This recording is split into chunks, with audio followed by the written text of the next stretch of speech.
Hey Kevin, how are you? I'm good. How about yourself, Renee?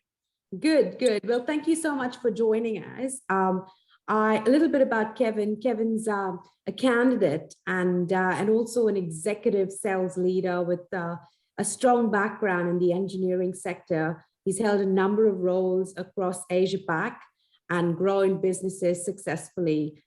His heart comes from the sales sector, and he's definitely a very strong strategic sales leader. So rather than me telling you all about Kevin and his background, over to you, Kevin.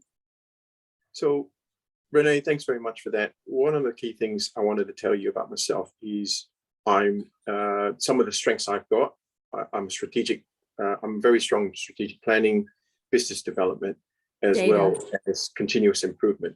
And in the past year and a half, I've actually primed myself in the digital transformation space. Awesome. Mainly because I think a number of companies for now need to look at future-proofing their businesses.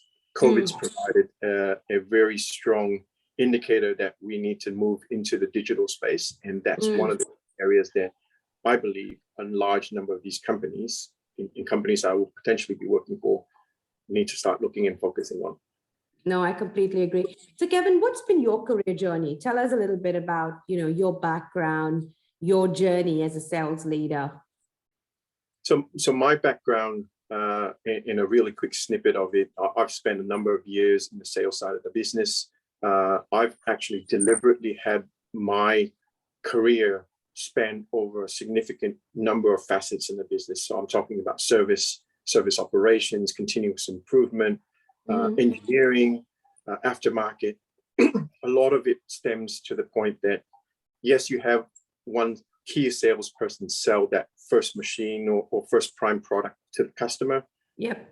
A huge amount of what you sell into the second or third phases comes from your service support that you provide in the background. Typically, if a customer is very happy with service support, they will continue to come back.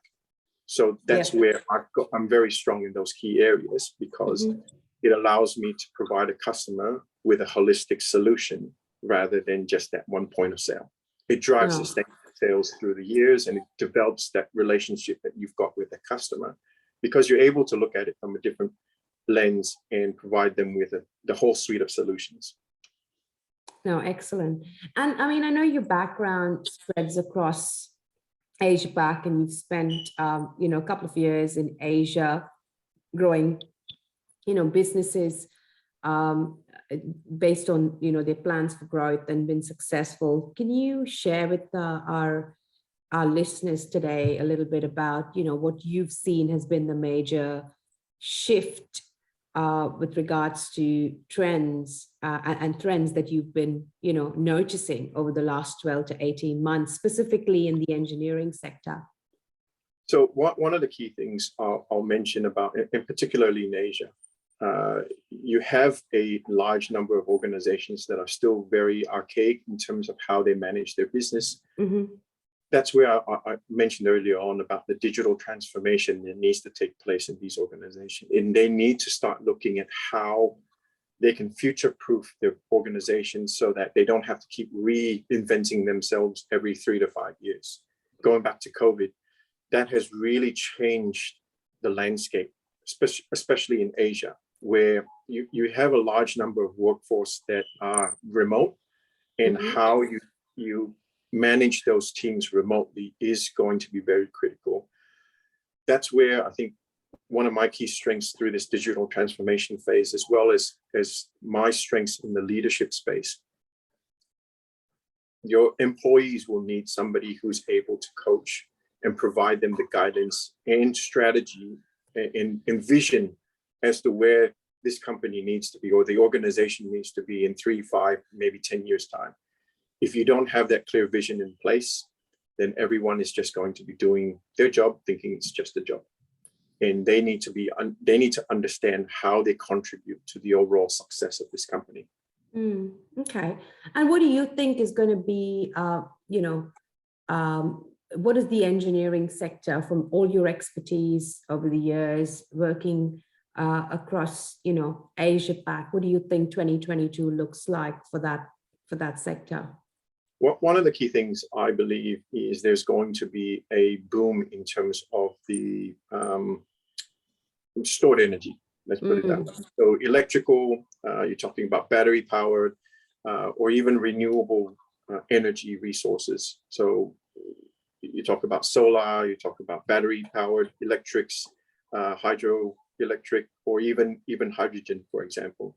We will start to see a shift to move away from the coal producing power energy sector over the next, I'd say the next 5 to 10 years.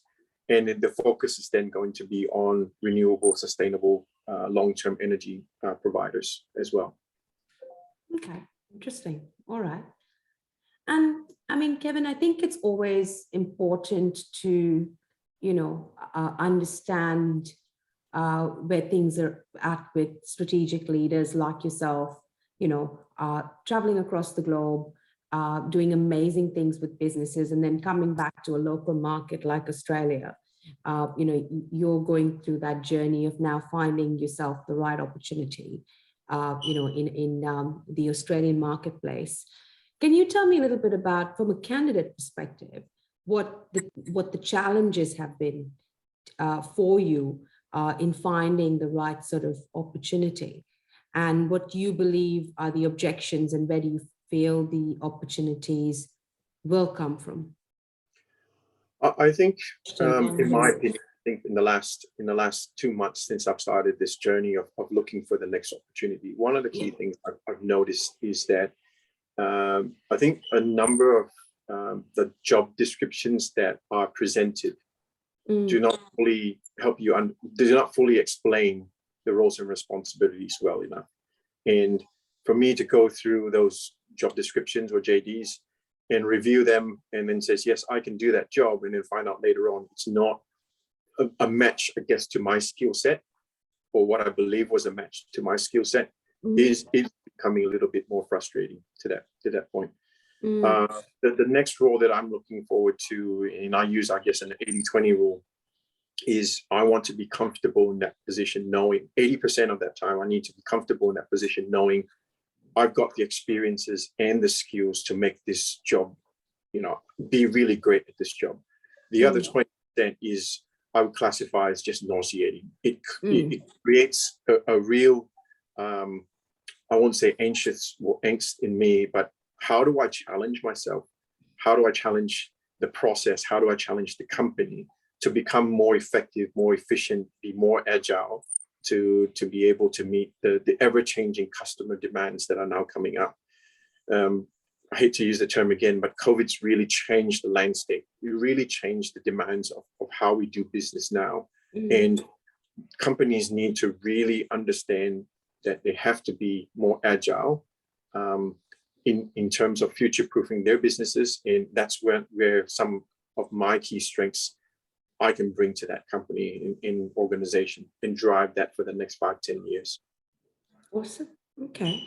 So businesses out there, I mean, if you're looking for a talented and very strategic sales leader who's got an international perspective on the market and has worked for large matrixed organizations, specifically in the engineering sector, we've got Kevin here, who's currently looking for that next move. So get in touch with us, and we'd love to connect you with lovely Kevin. Thanks, Kevin. Really appreciate the time.